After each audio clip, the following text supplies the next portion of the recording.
super contente, Caro. Vraiment, je suis super contente de ce moment avec toi. Voilà, une amie de longue date. Une amie qui m'a ouvert aussi au savoir-être, au développement personnel, puisqu'on s'est rencontrés dans ce cadre-là, à l'époque où j'étais enseignante. Donc, je vais te laisser dans un premier temps te présenter et puis ensuite te questionner sur ta vision de dirigeante, puisque tu es la première femme dirigeante que j'interviewe. C'est cool, je suis super contente. Et puis un petit peu comment tu pilotes et comment tu drives ton équipe. Mais avant tout, qui es-tu ? Alors, je suis Caroline Sost, je suis la fondatrice d'une école éco-citoyenne innovante qui s'appelle Living School, qui accueille des élèves, enfin 120 élèves de la maternelle jusqu'au collège dans le 19e à Paris. Et notre école et notre pédagogie, elle a ceci de spécifique qu'elle puise ses racines dans le savoir-être en se disant que si on forme au savoir-être nos élèves, si on leur apprend à avoir une bonne confiance en eux, à avoir un bon relationnel les uns avec les autres, le reste, tous les savoir-faire, les apprentissages vont se faire naturellement et facilement.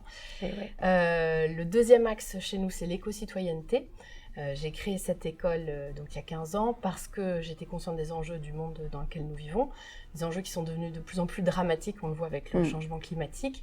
Et pour moi, c'était important de permettre l'émergence d'une génération qui serait debout pour répondre à ces enjeux-là et qui chercherait à avoir une activité professionnelle qui ait du sens.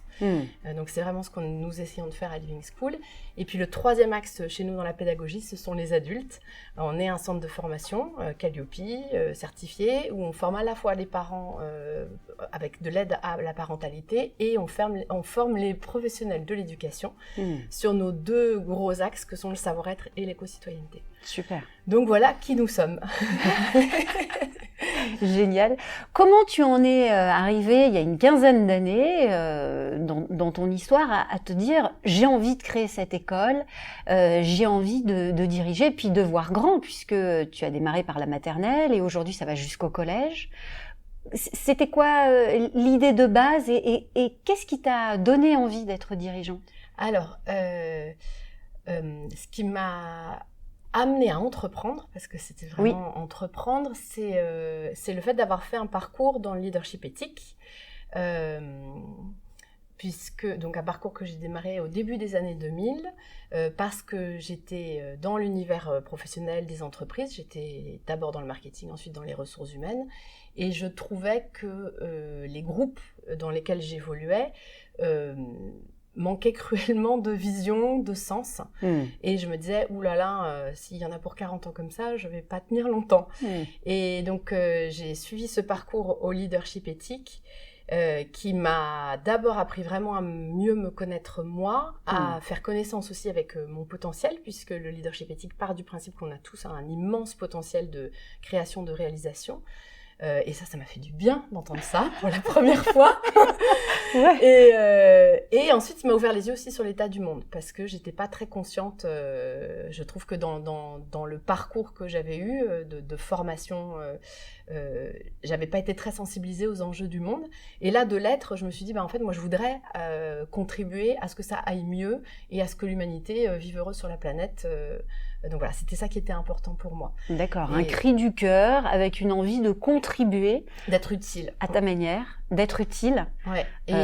Et ce qui est venu s'ajouter à ça, c'est les enfants. C'est-à-dire que dans mon parcours, très rapidement, je me suis dit, mais en fait, j'ai envie de faire quelque chose avec les enfants parce que à leur contact, je me sens joyeuse, je me sens vivante, je me sens heureuse et je sens que je leur apporte aussi cette joie, c'est mutuel.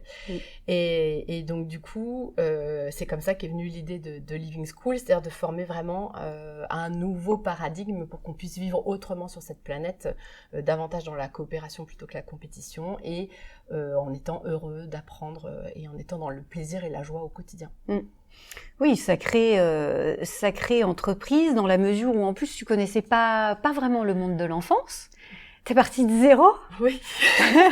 Avec une volonté. Je me souviens, j'étais là au début. Oui, carrément. Et merci de m'avoir ouvert la porte de ton école. Ah bah merci aussi de m'avoir ouvert à ce moment-là, parce que c'est aussi comme ça où moi j'ai connecté avec ce potentiel, avec ce leadership éthique auquel aussi j'ai participé, qui moi aussi m'a aidé. Et du coup, qu'est-ce qui t'a guidé après? Parce que c'est un sacré parcours quand même. Et puis créer une école alternative dans notre culture française qui est pas évidente quand même en termes d'ouverture. Qu'est-ce qui t'a permis de garder le cap et d'arriver là où tu en es aujourd'hui? Alors, je dirais que le plus important, au départ, c'était la vision. Dans le leadership éthique, on dit que la vision, c'est vraiment de quoi est-il question. Et pour moi, la vision de Living School, c'est contribuer par la formation, par l'éducation, à faire émerger des citoyens épanouis, responsables, qui contribuent à un monde meilleur. C'est vraiment ça. Et donc, cette vision de savoir que c'est ça que je veux faire, et que ça m'anime en fait, parce que moi ça me donnait envie de me lever tous les matins, et ça me donne toujours envie de me lever tous les matins, d'avoir vraiment pris le temps de la vision et de me dire après dans les modalités comment j'allais décliner ça. Bah, c'était très fort, c'est-à-dire que c'est quelque chose qui a mis du temps à maturer, mais aujourd'hui, 15 ans plus tard, la création, les 3 piliers que j'ai énoncés tout à l'heure, que sont le savoir-être, l'éco-citoyenneté et l'école des parents et des enseignants, ce sont toujours les 3 piliers. C'est-à-dire que ça valait le coup d'investir ce temps dans la vision dès le départ, parce qu'on y est toujours fidèle aujourd'hui. Et ensuite, qu'est-ce qui a permis que ça advienne, que ça se concrétise, que ça devienne réalité? Moi, j'ai envie de dire le travail sur moi, le fait d'avoir continué de travailler sur moi, parce que on a tous un immense potentiel de création, de réalisation, et on a tous un ego négatif qui quelquefois nous fait j'ai peur de pas y arriver. Bah oui. J'ai peur de pas être prise au sérieux, j'ai peur de pas avoir d'argent, j'ai peur de... Donc il y a tout un tas de peurs dans ce cheminement, et je trouve qu'un travail sur soi en profondeur aide vraiment à dépasser les blocages et à créer cet alignement entre le rêve, la tête dans les étoiles, et en même temps les pieds bien sur terre, et du coup à concrétiser petit pas par petit pas. Super. Du coup, aujourd'hui, comment tu vois ton rôle de dirigeante, de directrice, je ne sais pas comment tu l'intitules? Alors aujourd'hui, c'est rigolo, c'est qu'on est une équipe de 24 maintenant. D'accord. Parce qu'on est à la fois une école, on est aussi un centre de loisirs, et on est aussi un centre de formation. Donc ça fait du monde, tout ça. Et mon rôle, c'est fondatrice maintenant. C'est-à-dire que j'ai délégué la direction. Génial. La direction du primaire à Mauve Doyen, et la direction du collège à Anne-Sophie de Oliveira, qui est la créatrice du collège. C'est-à-dire que c'est elle qui a créé le niveau collège. Donc déjà, ça en dit long aussi sur comment j'ai procédé dans mon équipe pour déléguer. Et ensuite, comment, je pense que le plus important pour diriger, c'est l'exemplarité, en fait. C'est d'incarner cette vision, de la vivre, que ce soit vivant en soi pour que ça puisse vivre chez les autres. Donc pour moi, c'est ça le plus important, c'est d'être aligné avec ce que l'on prône. Et ça ne veut pas dire parfait, parce que évidemment, ça n'existe pas. Personne n'est parfait.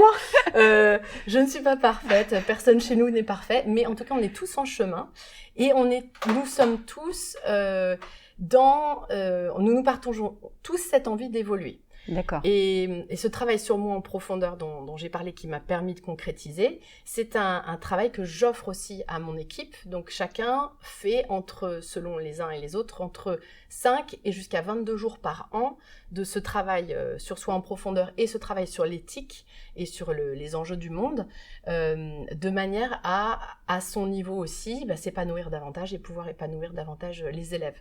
Génial. Donc on apporte aussi cette cohérence à tous les niveaux. Génial, ça fait partie finalement du processus global. Oui, complètement. Du coup, ce travail personnel, il se fait en dehors de l'école, c'est ça? Oui, alors le travail personnel se fait en dehors de l'école, dans le cadre du réseau du leadership éthique, avec bien sûr des règles de déontologie, c'est-à-dire que moi je ne sais pas sur quoi, mais les membres de mon équipe ont travaillé lors des dernières sessions. Par contre, nous sommes très au clair, eux et nous, ceux qui managent, sur les objectifs professionnels. Bien sûr. On va dire dire à telle personne, par exemple, qui vient d'arriver, bon ben voilà, on sent qu'au niveau de ton affirmation personnelle, il y a un travail à faire parce que en classe, par moment, on te sent déstabilisé quand un enfant commence à chahuter un peu et on voit que au niveau de tes ressources, ça te stresse, ou alors quand un parent d'élève t'interpelle de manière peut-être un peu déplacée, au lieu de rester zen, remettre à sa place, chercher le terrain commun, on sent que c'est un peu la panique à bord. Donc, comment est-ce que tu peux développer, renforcer ta confiance en toi, renforcer ton affirmation pour gérer ce genre de situation. Donc, nous, on donne des objectifs professionnels très clairs et après, chacun fait ce travail personnel en profondeur, mais qui permet de vrais repositionnements. Et les gens de l'équipe disent, c'est un cadeau personnel qui est génial parce que je me sens une meilleure version de moi-même et en même temps, professionnellement, nous, on sent la différence, quoi. Oui, j'imagine. Ouais. Et puis même au niveau de l'épanouissement des enfants, de l'épanouissement des parents, parce que c'est vrai que dans la relation, mais qui connaît un petit peu la relation enseignante, le rôle des parents est important. Du coup, c'est une qualité globale. Alors, qualité globale, c'est quoi finalement ? Alors, nous ici, un des repères du leadership éthique que nous utilisons le plus, c'est la qualité globale à dimension humaine. C'est de se dire que notre structure, notre école, nous souhaitons qu'elle contribue à la meilleure qualité à tous les niveaux. C'est-à-dire à la fois sur le court, le moyen, le long terme. Donc on va jamais prendre une décision qui va nous faire gagner dans le court terme mais avoir des impacts négatifs dans le long terme. Ça, on fait pas. Nous allons toujours regarder aussi que le vécu à l'intérieur soit positif, parce que s'il y a un vécu négatif des enfants à l'école, c'est évident que les familles vont être impactées ensuite. S'il y a un vécu négatif de nos équipes, que ce soit les enseignants, les animateurs, ils vont aussi l'exporter dans leur famille et ça va aussi créer de la non-qualité. Et nous allons voir comment collaborer aussi avec nos partenaires, avec nos fournisseurs, pour chercher à avoir la meilleure qualité possible par rapport au monde dans lequel nous sommes. Donc par exemple, pour être très concret, mais il y a des années de ça, le prestataire qui nous fait le ménage, je leur ai dit que avec les préoccupations écologiques qu'on avait, c'était important que les produits soient alignés. Et donc nous l'avons fait bouger parce que c'était il y a longtemps. À l'époque, c'était pas encore bien ancré dans les mentalités, mais nous l'avons fait bouger sur les produits qui sont devenus meilleurs pour l'environnement et aussi meilleurs pour la dame qui nous fait le ménage depuis 15 ans. Donc, D'accord. Jusqu'aux produits d'entretien, tout est aligné justement dans cette... Autant qu'on peut. Autant que possible. Oui, surtout à Paris, mais en tous les cas, l'idée, c'est d'être aligné le plus possible avec ce que tu dis, et donc finalement cette vision. Ces valeurs, vous avez des valeurs ? Vous avez identifié des valeurs ? Alors, on parle moins de valeurs que de sens, en fait. Parce que pour nous, les valeurs, en fait, elles découlent de cette vision. Mais si je dois donner quelques grands principes chez nous qui vont certainement peut-être résonner avec ce que tu entends par valeur, par exemple, nous, on va vraiment chercher à changer le paradigme. Par exemple, au lieu d'être dans la compétition, on va promouvoir la coopération. Au lieu d'être dans la limitation, le jugement, on va regarder le plein potentiel. Donc on a comme ça des changements, nous essayons de créer un vrai changement de paradigme, en fait, au lieu d'être dans l'obligation, parce que dans les écoles il y a beaucoup ça, l'obligation de faire ses devoirs, l'obligation de... Nous on va plutôt travailler le plaisir, l'élan, la motivation. Donc que ce soit pas par je suis obligée, il faut que je fasse, mais j'ai envie, j'ai l'élan de faire. Au lieu de travailler à l'école exclusivement sur la dimension intellectuelle, mais vraiment coupée du reste, donc quand même assez abstraite, quelquefois du coup pas très accessible pour certains enfants qui accèdent pas tout de suite à l'abstraction. Nous on va vraiment travailler la globalité de l'être en se disant nous sommes un être humain qui a un corps, le corps hyper important à l'école, hyper important pour les apprentissages, d'en prendre soin, de boire quand on en a envie, d'aller aux toilettes quand on en a envie, tout ça c'est super important. Et puis c'est un allié magistral des apprentissages, le corps. Le cœur, pouvoir apprendre à dire ce qu'on ressent. Donc, nos élèves ici, ils sont hyper à l'aise pour exprimer ce qu'ils ressentent. On leur apprend, nous leur apprenons. qu'est-ce que je peux dire, quels sont les mots que je peux avoir pour dire ce que je ressens. Pour exprimer ce que je ressens. Et puis, la dimension intellectuelle, chez nous, elle est vraiment globale. Elle inclut le cœur, elle inclut le corps. Et puis, on travaille aussi une dimension dont on n'entend pas souvent parler. Et donc, c'est pour ça que j'en parle. C'est l'intuition, c'est la création, et qui est une dimension d'évolution et qui est tellement importante parce que les enfants qu'on a dans nos classes aujourd'hui, peut-être 60% des boulots qu'ils auront plus tard n'existent pas encore aujourd'hui. Ils devront certainement les créer, ils devront apporter des solutions à un environnement qui va être de plus en plus instable avec le changement climatique. Donc cette dimension-là de créativité, elle est hyper importante et chez nous, on l'encourage à fond, à fond.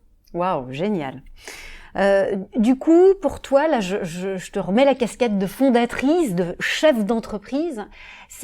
Quelle définition tu donnerais, de ton point de vue, d'une entreprise ? Alors moi, j'ai une conception bien particulière de l'entreprise. Pour moi, l'entreprise, c'est finalement qu'une organisation qui regroupe des gens. Donc, c'est pas une abstraction. Parce que quand même, généralement, les gens pensent la boîte, le groupe, machin, et c'est une sorte d'abstraction. Donc, c'est vraiment l'ensemble des personnes qui la composent. Et ensuite, l'entreprise, pour moi, elle doit répondre aux enjeux du monde dans lequel nous vivons. Elle doit apporter des réponses positives, constructives, qui permettent à l'humanité de vivre de façon pérenne sur la planète, en harmonie avec la nature, avec les animaux. Donc pour moi, l'entreprise, elle doit apporter ces solutions-là. Elle doit répondre à ça. Et en faisant ça, dégager des revenus qui vont lui permettre de se pérenniser, de se développer. Mais pas l'inverse. C'est-à-dire que pour moi, on marche sur la tête aujourd'hui quand l'objectif de l'entreprise, c'est de faire de l'argent à tout prix, quitte à épuiser ses salariés, bousiller l'environnement, créer du mal-être, de la malbouffe. Voilà, nous marchons complètement sur la tête. Donc, il y a besoin de tout réorienter. Or, en l'occurrence, quand on crée ce modèle d'entreprise, il n'y a plus de question de motivation. Comment motiver les salariés ? On ne se pose plus la question puisque tout le monde est motivé par le sens. Exactement, donc, par la mission, le projet commun. En fait, c'est ça qui fédère. Et de ton point de vue, c'est ça qui amène une rentabilité plus facile ?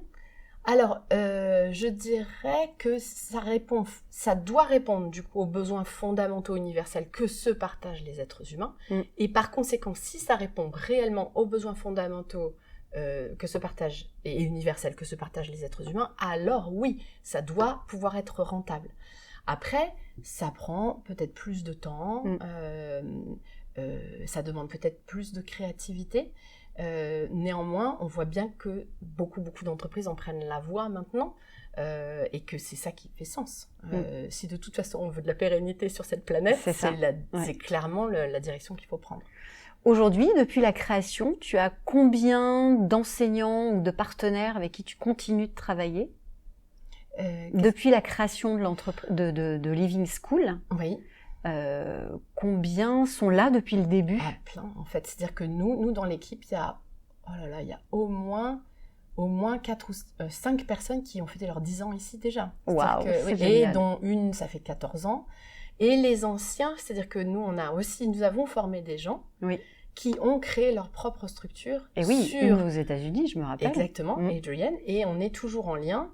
Ce sont des amis. Ils sont encore dans nos réseaux de communication rapprochés.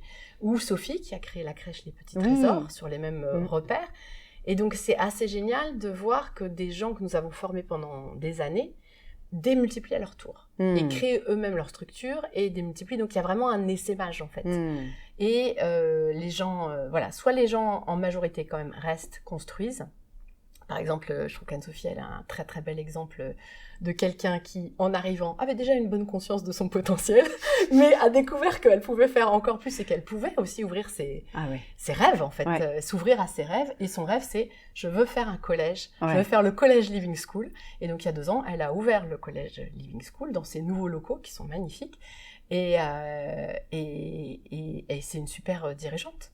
Voilà. Et je trouve que c'est formidable de voir que nous sommes des passeurs en fait. Nous passons le relais et d'autres à leur tour essaiment et vont passer à leur tour le relais.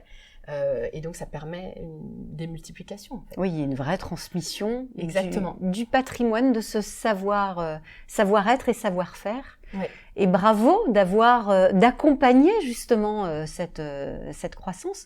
Alors justement, Aujourd'hui, une des préoccupations dans les entreprises, c'est la stabilité des équipes, puisqu'il peut y avoir pas mal de turnover ou de désengagement, où on en a un petit peu parlé. Donc, un des leviers qui est très fort chez Living School, c'est l'appartenance, la résonance avec un projet commun. Qu'est-ce que tu verrais comme autre levier, ou qu'est-ce que tu aurais envie de partager aux dirigeants qui écoutent cette interview, de ce qui fonctionne bien chez toi quand je dis chez toi, c'est chez Living School, pour embarquer justement les équipes, les partenaires dans ce projet commun? Alors, j'en ai déjà parlé, mais pour moi, il y a la formation. Oui. C'est certain que d'offrir une formation qui soit à ce point un cadeau, c'est-à-dire qui permette à chacun de mieux se connaître, de mieux connaître son potentiel, de mieux connaître aussi ses faiblesses, c'est-à-dire son ego négatif, et de voir comment dépasser ça au jour le jour, et comment dépasser des schémas négatifs qui quelquefois étaient là depuis des années. Ça, c'est un tel cadeau. Les gens, évidemment, ils adorent et ils en redemandent et ils ont envie de rester. Donc ça, c'est un vrai gros cadeau. L'autre chose, c'est, toujours sur ces repères du leadership éthique, d'avoir construit une culture qui est vraiment sur la positivité. Dans la mesure où chez nous, nous allons toujours mettre le regard sur le plein potentiel et des élèves et des équipes. Et donc, du coup, nous allons par exemple toujours commencer nos réunions d'équipe par la célébration des réussites. Ouais, super. Et ça, c'est incroyable comme ça peut être porteur pour des dirigeants de prendre un temps à chaque fois en début de réunion sur, alors, qu'est-ce que j'ai réussi, de quoi je suis content. Et chacun partage, chacun son tour. Nous en parlons beaucoup avec nos parents d'élèves, dont certains sont dirigeants, cadres dirigeants, et qui nous racontent comment cet outil de la célébration des réussites ou du cahier de réussite, ils l'ont mis en place dans leurs équipes, et de combien la motivation a été décuplée dans l'équipe. Et ils le disent, et nous, on le sait, puisque ça fait plus de 15 ans que nous pratiquons, enfin 15 ans à Living School, mais avant ça, je pratiquais aussi. On le sait, quand on travaille et on commence par ça, par célébrer ce qui va bien, les réussites, mais après, quand il y a des challenges, des choses à relever, tout le monde est... C'est un jeu, quoi. Ouais, c'est facile. C'est facile. Youpi, un challenge. Nous sommes en mesure de gérer. C'est-à-dire qu'on ne sait pas encore comment, mais nous allons y arriver. Donc, il y a cette positivité, je trouve qu'elle est... elle est très importante. Alors moi, je connais le cahier des réussites. Je l'ai aussi pratiqué et à titre personnel et dans le cadre de l'enseignement. Est-ce que tu peux le décrire ou en partager quelques mots? Même peut-être, je ne sais pas s'il y a des cahiers de réussite là dans l'école. Oui, il y en a là. Ah super, on pourra les partager. On ira les voir tout à l'heure. Donc comment ça fonctionne Alors dans la classe, toutes les semaines, nous prenons un temps en rassemblement. Donc nous avons gardé un espace rassemblement dans toutes les classes de la maternelle jusqu'au collège. Parce que c'est important pour nous d'avoir des moments où nous nous retrouvons en cercle pour avoir des temps d'échange, partager des ressentis et partager notamment les réussites. Et donc dans les temps de réussite, chacun va dire je veux célébrer le fait d'avoir eu tel dépassement, quelque chose sur lequel j'avais peur et où je me suis dépassée. Donc un exemple qui me vient, c'est une petite fille qui en CE2 je crois avait très peur de mettre sa tête sous l'eau aux séances de piscine et puis elle disait qu'en plus c'était compliqué parce que sa mère aussi, sa grand-mère aussi, enfin ça avait l'air d'être une question générationnelle et tous les enfants lui ont dit mais toi, Ambre, tu es la nouvelle génération, tu peux y arriver, tu peux le faire. Et elle s'est dit, allez, go, j'y vais. Et elle a mis la tête sous l'eau et elle était hyper heureuse de ça. Et donc, en revenant, tout le monde avait applaudi Ambre et elle avait célébré dans son cahier de réussite. Donc, nous partageons tous ensemble à l'oral et ensuite, de manière à ancrer ça, parce qu'il y a vraiment une culture de la valorisation à créer, surtout en France, où on est très loin du compte. Et c'est important de l'ancrer par un beau dessin avec une phrase qui commence par « j'ai réussi à » et de pouvoir avoir ce cahier et qui est comme un trésor en fait et qui va permettre de voir si j'ai réussi ça, alors dans ma vie, je vais pouvoir encore réussir plein d'autres choses. Et juste petite illustration de ça, un des élèves qu'on avait vu arriver chez nous en CE1 ou CE2, Léonard, était venu me voir, on n'avait pas encore le collège à l'époque, en CM2, pour me dire Caroline, je voudrais vraiment, avant de quitter Living School, te dire merci. Alors j'étais très touchée de sa démarche. Je dis mais alors Léonard, qu'est-ce qui t'a le plus marqué? Qu'est-ce qu'il me dit? Et là, ça sortait du cœur, le cahier de réussite. Ah oui, génial. Et pourquoi? Il me dit parce que tu sais, quand je suis arrivée à Living School, j'avais pas trop confiance en moi. Et maintenant que je repars avec ces cahiers de réussite, parce qu'il y en avait plusieurs sur les années, je sais que quand j'aurai du mal sur quelque chose, je pourrais réussir parce que j'ai réussi tout ça dans ma vie d'avant. Et j'avais trouvé ça hyper inspirant de voir comment il était très conscient que, évidemment, il y aurait des hauts, des bas, mais qu'il avait réussi tout ça, et donc il serait en mesure de faire face. Ouais, c'est un outil exceptionnel, le Clairement. cahier de réussite, c'est clair. Et qui Donc, marche à faire en entreprise, ça marche super bien en plus, c'est génial. Donc, l'accompagnement régulier au savoir-être, qui fait partie intégrante de la culture de l'entreprise, puisqu'on parle vraiment de l'entreprise Living School. La valorisation systématique, que ce soit en réunion ou en classe avec le cahier de réussite. Et un troisième point, cette notion de potentiel à potentiel ou de personne à personne. Alors, ici, nous apprenons, et ça c'est encore un repère du leadership éthique, c'est pas moi qui l'ai inventé, mais à communiquer de personne à personne déjà, partant du principe que la fonction, si moi je suis dirigeante, c'est juste une fonction et ça ne me donne pas un poids supérieur par rapport à quelqu'un d'autre. C'est juste que j'ai plus de responsabilités, c'est tout. Mais je ne suis pas intrinsèquement supérieure à qui que ce soit ici. Donc on est toujours de personne à personne. Donc ça c'est très important, je pense, à faire passer comme message dans les entreprises que nous pouvons tous nous parler de personne à personne et pas de statut à statut, parce que là ça crée des... Donc de liens de subordination ou donc voilà, ça n'existe pas ici. C'est-à-dire qu'on peut vraiment se parler de personne à personne en étant juste conscient que certains vont avoir plus de responsabilités que d'autres, mais ça ne donnera pas une valeur intrinsèque supérieure. Donc ça c'est très important. Et ensuite nous échangeons de potentiel à potentiel. C'est-à-dire que nous apprenons à communiquer, non pas de problème à problème en voyant que il y a ça chez toi qui m'énerve et il y a ça chez toi qui m'énerve et on se renvoie la balle dans le rapport de force. Non, pas du tout. C'est plutôt de se dire, ok, je vois telle difficulté chez mon interlocuteur, mais en même temps, je sais que cet interlocuteur ou cette interlocutrice a du potentiel. Et la personne en face de moi va aussi essayer de voir que j'ai aussi du potentiel, même dans les moments où éventuellement je m'égarerais, pour qu'on puisse retrouver notre terrain commun et vraiment échanger de la manière la plus positive, la plus constructive possible.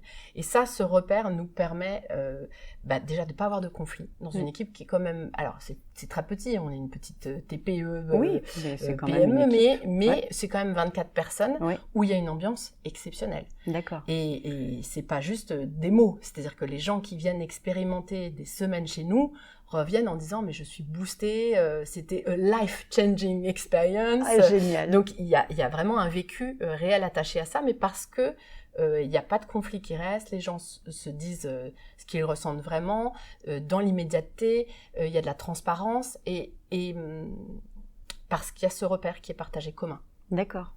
Un peu plus concrètement, ça se manifeste comment ? C'est un temps où vous allez prendre le temps de vous isoler, de discuter. Comment est amorcée la discussion ? S'il y avait quelques repères spécifiques que tu pouvais partager ?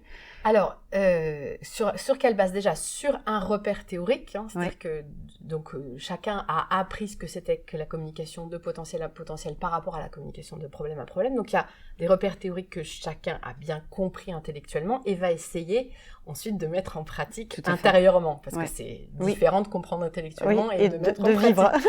Et après, la façon dont ça se passe, c'est quand il y a éventuellement une incompréhension, une tension, éventuellement un conflit, ce qui est rare, mais qui peut arriver, parce que c'est comme partout, et quelquefois il y a des désaccords, les gens vont d'eux-mêmes chercher à échanger, donc prendre un temps, aller marcher, on est près du parc des Buttes-Chaumont, aller marcher sur leur pause ensemble pour résoudre, et chacun va prendre un temps pour échanger, partager ses ressentis, expliquer ce qu'il a perçu, expliquer la réalité, l'autre va expliquer sa réalité aussi, et chacun va chercher à retrouver un terrain commun et à résoudre par le biais de ce terrain commun. Ok. Et ce qui est génial, c'est que dans une structure comme la nôtre, le terrain commun, c'est l'épanouissement des enfants, notre épanouissement propre, donc on a un énorme terrain de jeu, quoi. Oui, c'est clair. Oui, finalement, c'est presque une opportunité, un challenge de croissance personnelle quand il y a finalement une incompréhension, puisque l'autre est aussi un peu le miroir de soi et parfois renvoie des choses aussi qui sont enfouies et c'est l'opportunité de le travailler. Et ça peut être l'opportunité pour celui qui éventuellement ne ressentirait pas son stress de se rendre compte que son stress a eu un impact sur sa collègue ou son collègue. Ouais, super. Mais ça peut être aussi l'opportunité pour celui qui ne savait pas s'affirmer par rapport à un envahissement tout à fait. d'un collègue, de pouvoir à un moment se dire, allez, je fais un pas en avant, j'ai pas peur, j'y vais, je dis. Et ça permet à chacun d'évoluer, de grandir, de prendre plus conscience, sans se sentir jugé, sans se sentir condamné. Donc ce n'est que d'évoluer pour chacun finalement. Ouais, super. Un sujet qui est souvent une préoccupation du dirigeant et encore plus de la femme dirigeante avec ses différents rôles, c'est la maîtrise du temps. Comment toi, quels sont tes trucs et astuces dans tes casquettes de fondatrice, de maman, puisque tu es maman de 2 merveilleuses filles. Comment tu arrives à t'organiser et quels sont là aussi peut-être tes trucs et astuces ou ce que tu as mis en place qui fonctionne bien pour toi? Alors, je dirais que c'est encore un travail en cours chez moi, où je suis pas encore complètement au point. Néanmoins, j'ai quand même ces 15 dernières années bien progressé pour déjà toujours se poser la question de quoi est-il question avant de démarrer, sur qu'est-ce qui est essentiel. Parce que quelquefois, on se retrouve pris dans des trucs un peu à la marge, pas essentiels, mais qui mangent beaucoup de temps. Donc, toujours bien se poser la question de cette grande prise de recul. C'est-à-dire que surtout quand c'est très dense et qu'il y a beaucoup à faire, c'est pas le moment de se précipiter dans la densité et d'essayer de tout attraper pour tout régler. C'est plutôt le moment de hop, aller sur une étoile le plus loin possible, regarder tout ça et se dire, bon, de quoi est-il question? En gros, quel est mon gros caillou là-dedans pour pas trop se noyer. Donc ça, c'est la première chose. La deuxième chose, déléguer. Hyper important. Donc je l'ai dit tout à l'heure en expliquant que mon rôle maintenant, c'était un rôle de fondatrice. En réalité, je dirige plutôt le centre de formation, Living School. Mais j'ai vraiment délégué la direction de l'école primaire, la direction du collège, dans la mesure où c'était important de sortir un peu de l'opérationnel. Après, avoir du temps pour soi. Si nous ne nous ressourçons pas, nous, en tant que dirigeants, et si nous sommes au bout du rouleau, déjà, nous allons manquer de discernement, nous allons manquer d'empathie, parce que si nous nous traitons mal et que nous sommes au bout du « il n'y a plus rien », il n'y aura pas pour les autres. Donc, il ne faut pas penser qu'en se sacrifiant, on fait du bien aux autres. C'est totalement faux. Ça ne marche pas. Non, ça ne marche pas. Et en plus, le pire du pire, parce que je l'ai bien compris moi dernièrement, le pire du pire, c'est que nous envoyons le message qu'en gros, il faut se tuer à la tâche. Et oui, quel beau message traditionnel. Et que c'est ça qui est important, de bien se défoncer pour son travail, de même trop s'identifier à la...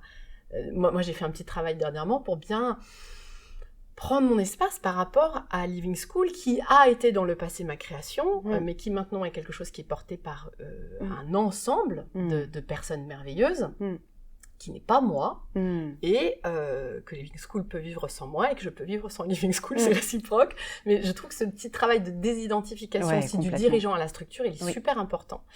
Oui, dans cette transmission finalement. Et d'être gentil avec soi. C'est-à-dire que sortir des logiques de soi parfait, soi fort, toutes ces injonctions qui font des dégâts en fait. Donc d'être plus à l'écoute de quoi j'ai besoin là maintenant, comment je me sens. Donc par exemple, une des choses que je fais, quand je sens que le stress est trop monté et que maintenant j'arrive bien à le repérer et que je sais que si je suis dans cet état-là, je ne prendrai pas les bonnes décisions et je n'aurai pas le bon impact, alors ce que je fais, c'est que je vais marcher au parc des Buttes-Chaumont, qui est voisin, juste en face, et je marche jusqu'à ce que ça lâche. C'est-à-dire jusqu'à ce que je sente que ça y est, le stress, j'ai pu me mettre à distance, j'ai lâché, et maintenant je vais pouvoir regarder objectivement la situation.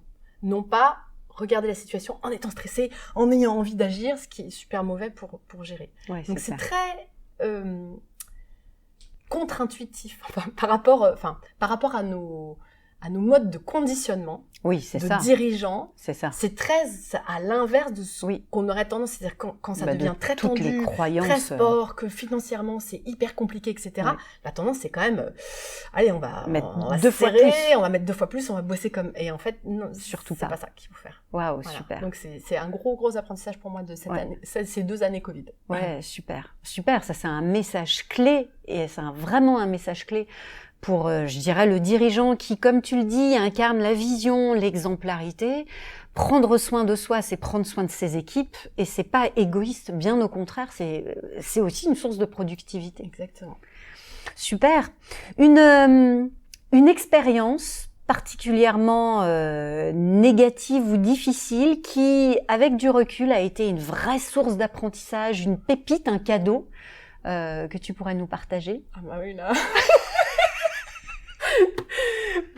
Donc avec ces 2 années Covid, en école, avec les protocoles sanitaires qui clairement mutaient plus vite que le virus, il faut le dire. Je me suis retrouvée à être sincèrement débordée, mais vraiment débordée. Débordée par toute la paperasse administrative que ça engendrait et débordée aussi par un énorme stress lié à un stress financier parce que nous venions d'ouvrir le collège au moment où toute cette grande crise Covid s'est déclenchée. Donc nous venions de faire de gros investissements au moment où finalement les familles qui habituellement s'inscrivent chez nous ou qui étaient inscrites chez nous partaient pour aller vivre en dehors de Paris, retrouver du vert, retrouver la campagne, etc. Donc, on a quand même perdu 14% de notre effectif au moment de la crise Covid, avec des parents qui étaient hyper heureux de leur expérience à Living School et qui nous disaient « Vous êtes la dernière chose qui nous retient ici ». Mais l'appel du verre est plus fort et je le comprends combien. C'est-à-dire que c'est hyper important d'avoir un équilibre personnel et de pouvoir bien respirer et avoir de l'espace, etc. Et donc ça a été assez douloureux, assez violent et assez stressant parce que se posait la question de la pérennité. C'est-à-dire, est-ce que, oui ou non, on va pouvoir faire face à nos emprunts? Est-ce que, oui ou non, on va pouvoir continuer? Notamment lorsqu'à un moment, en mai, il y a 1 an de cela, il nous manquait 10 inscriptions pour la rentrée. D'accord. Donc, un très gros chiffre d'affaires pour nous. Et où je me disais, mais là, je ne sais pas comment nous allons faire. Challenge. Et donc, du coup, moi, je me suis un peu précipitée pour chercher des solutions, un peu en mode sauveuse, un peu beaucoup à travailler très tard le soir, après avoir couché mes filles, etc. Et il y a un moment où, de retour des vacances de Noël, tous ceux qui sont dans l'enseignement savent très bien que ce sont les pires vacances, elles ne sont jamais ressourçantes, on ne sort jamais reposé des vacances de Noël. Quand il a fallu reprendre le 3 janvier, moi j'ai eu un truc en moi qui a lâché, craqué, où je pouvais plus. Donc je me suis arrêtée, j'ai été arrêtée pour un vrai épuisement professionnel, donc un burn-out. Je pensais vraiment jamais en arriver là parce que j'adore ce que je fais, je suis passionnée, mais je pensais pas que ça m'arriverait. Et ça a été sur le coup assez violent parce que j'avais plus d'élan, plus de motivation. Et je trouvais ça bizarre. Et j'arrêtais pas de m'auto-flageller en me disant « Mais comment ça se fait? Mais pourquoi ?» etc. Rallume la flamme, t'es où? Et j'ai une amie médecin du réseau Leadership Éthique, Véronique Chabernaud, pour la citer, qui a été formidable parce qu'elle m'a dit « Caroline, tu ne peux pas dans ton état te poser des questions comme celle-là. La première étape, là où tu en es, c'est t'occuper de ton corps. » J'étais complètement raplapla, je dormais plus, etc.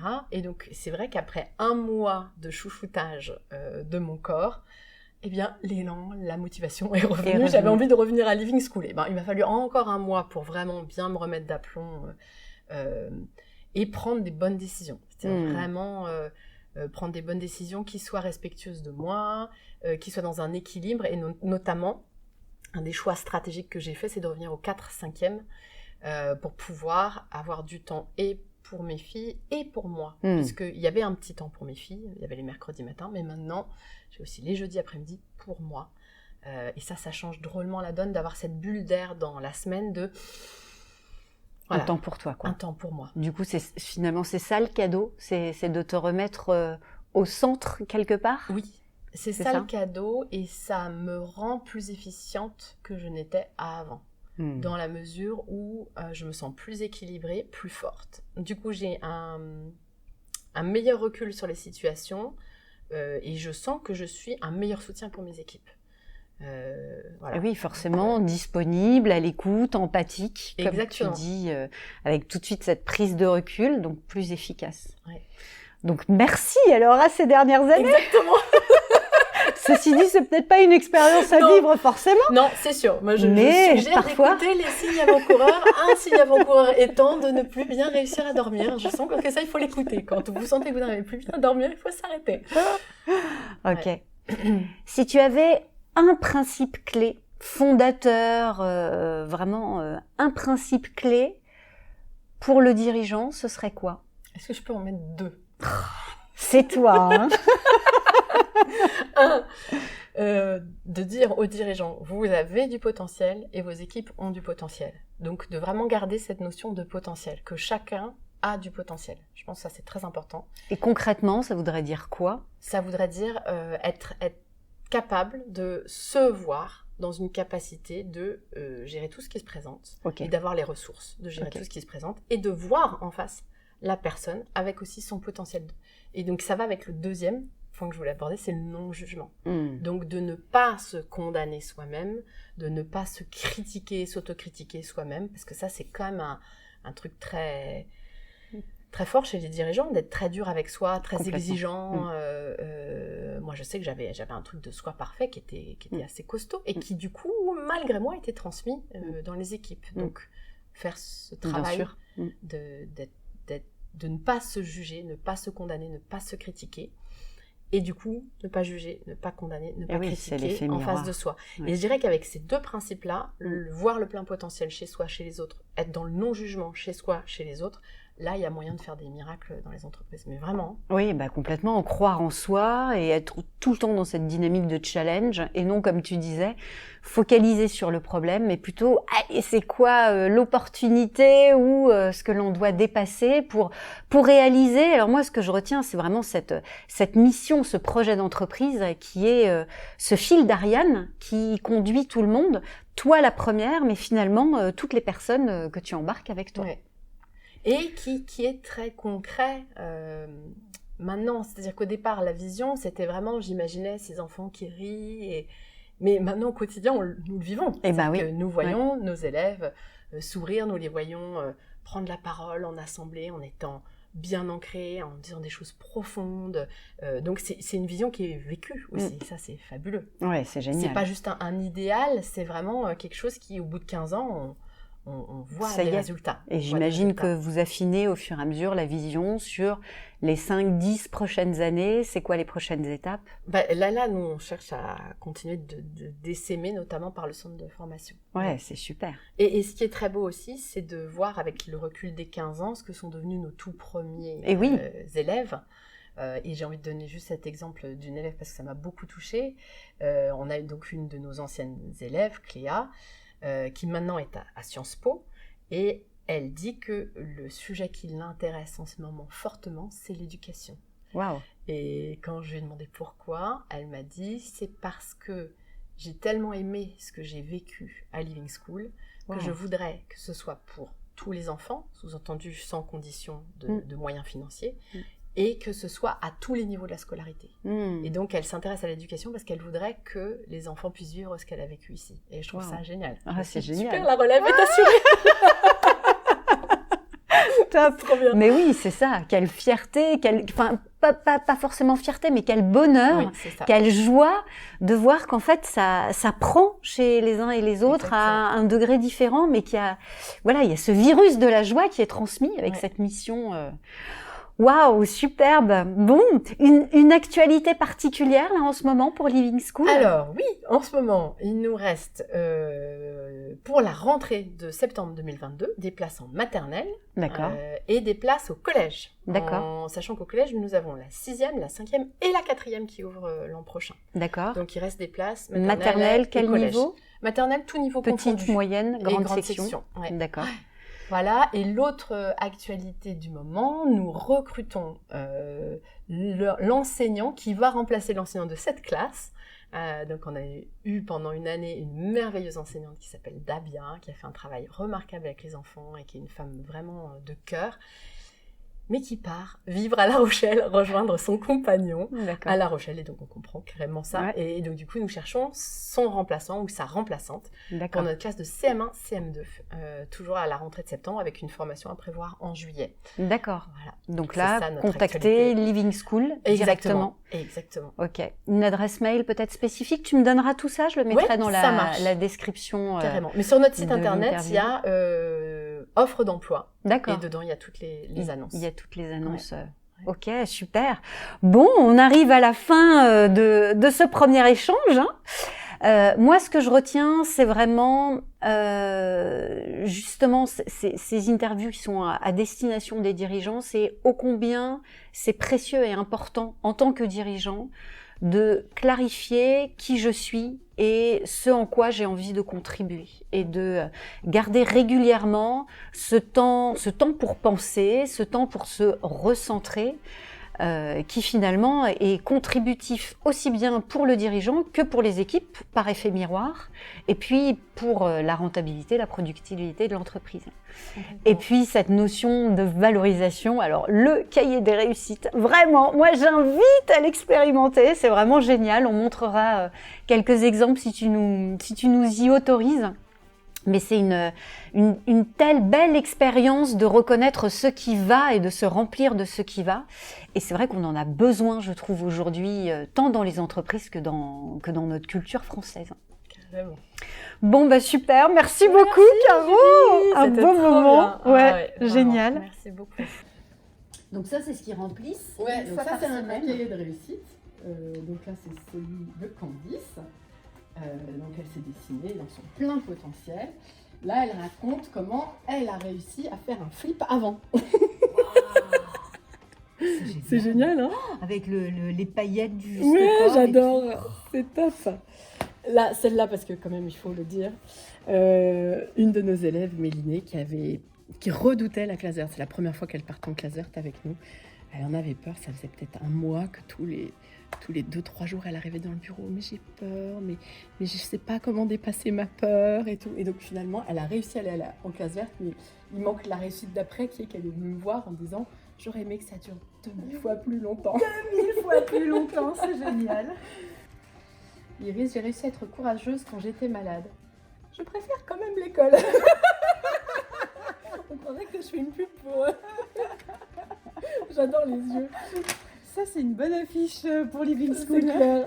J'ai réussi à préparer pendant presque un an la table du petit déjeuner. Wow. Vachement sympa. Je veux bien qu'elle vienne faire ça à la maison. Superbe. Moi.